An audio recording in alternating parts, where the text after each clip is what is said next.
السلام عليكم ورحمة الله وبركاته. ازيكم حبايبي، عاملين ايه؟ النهاردة هنعمل مع بعض الكشري المصري بطريقة سهلة وبسيطة بتعجبكم ان شاء الله. اول حاجة هنبتدي بيها هنعمل البصلة. هنحط الاول شوية زيت ونعمل فيهم البصل بس شوية زيت حلوين، لان بقية الوصفة كلها هتنعمل بالزيت. تمام، حطينا الزيت اهو يا حبايبي، ودول بصلتين اهو يا حبايبي. احنا بنجلي في البصلة اهو، طول ما انت ايديكي في البصلة ماشي ومخليه النار على وسط، يعني مش عالية قوي، وايديكي في البصلة هتحمر معاكي مش هتغمر، وهتبقى لونها ذهبي وهتبقى جميلة وهتنشف معاكي. تمام، بس انا عايزه اقولكم برضو على حاجه، ان انت لو غمقتيها بتمرر، يعني بتبقى في ماء الكشري بتبقى مره طعمها مش حلو، فانت تحاولي انك تطلعيها لونها ايه، ذهبي. تمام، وانا غسلت العدس اهو وحطيته على النار. ماشي، مش بحط عليه حاجه الا شويه كمون بس، لان انا برجع اغسله تاني على فكره. فخليكم معانا وان شاء الله نشوف هنعمل ايه. اهو شايفين يا حبايبي، هي جربت اهو، يعني طول ما انتوا ايديكوا فيها هتبقى ذهبي وهتبقى حلوه، ومش يعني مش هتتحرق منكم ولا حاجه، وان شاء الله هتعملوا شويه بصل حلوين. تمام، خلاص هنا يا حبايبي احنا سوينا العدس، بس حافظنا على شكل الايه، العدسيه. يعني انا مش عايزاه يتهري، يا دوب انت يا دوب كده بتاكليه تحسي انه خلاص، يعني ايه، يا دوب دخل في السوا، مش استوى خالص، لان لو استوى منكي خالص القشره اللي بتطلع بوبا مش حلو. احنا هنا يا حبايبي بنعمل رز. ماشي، لو هتعملي كوبايه رز حطي عليها كوبايه شعريه عشان يبقى شكلها حلو، انتي بتقدميه كده، ويعني هي كوبايه شعريه هتبقى مظبوطه. تمام، احنا دلوقتي بنحمر اهو في الشعريه، واحنا حطينا لها زيت من اللي احنا جلينا بيه البصله. ماشي،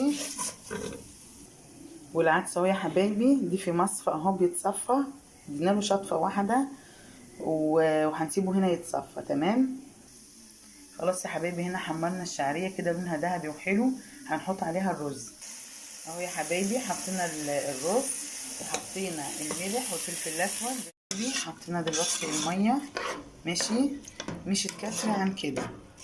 تمام، عشان يبقى الرز بتاعك مفلفل وكويس. هنغطي عليه لحد ما الميه دي تنشف، بعد كده بنوطي خالص عليه ونسيبه يستوي براحته. ودي حله فاضيه يا حبايبي، كل اللي هيستوي هنفضيه فيها. احنا غسلنا سوينا العدس اهو، ومش بياخد سوا، تيجي في جنبه، مش والله ما خد 5 دقايق. والصفة نحطه هنا. البصل اهو يا حبايبي طلعته اهو، شوفوا لونه حلو ازاي، ما شاء الله اهو، وناشف اهو، سامعين؟ ناشف.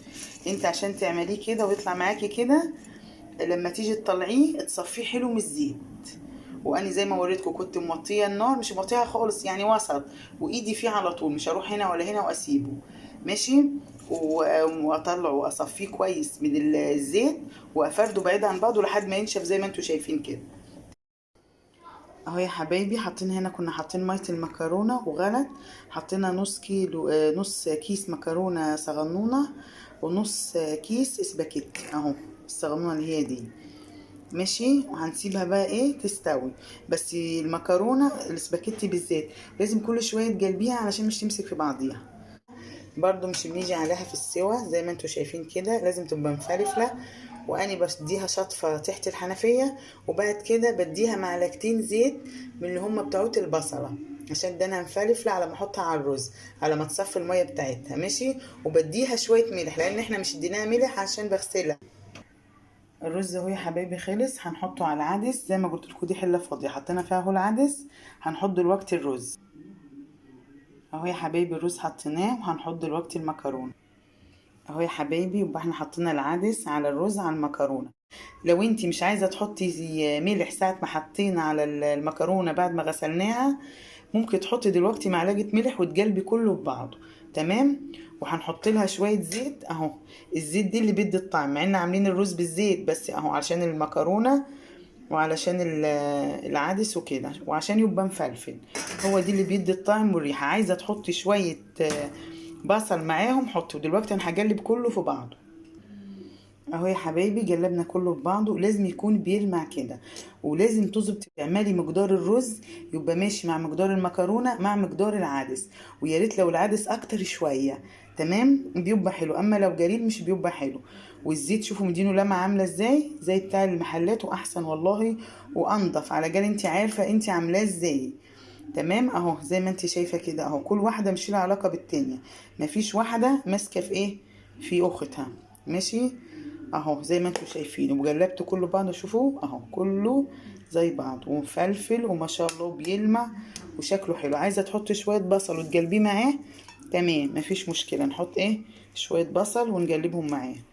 وهنا يا حبايبي هنعمل الصلصه بتاعت الكشري. زيت من اللي احنا سايبينه اهو بتاع البصل، نحط شويه محترمين كده ماشي، مع شويه توم اهو يا حبايبي. هنسيبهم شويه على النار وياخدوا لون حاجه بسيطه.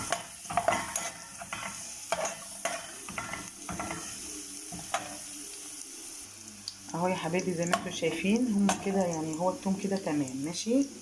هنحط الطماطم احنا مصفينها، لازم نتصفيها دي نص شفط،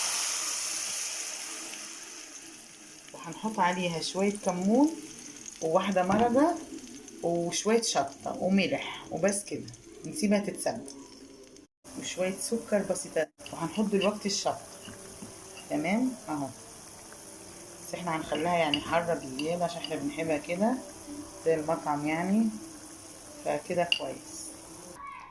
خلاص كده يا حبايبي الصلصه اتسبكت ماشي، حطينا لها معلقه خل وهنحط لها معلقتين ميه صغار بس كده تمام، وتاخد غلوه وخلاص هنطفي عليها.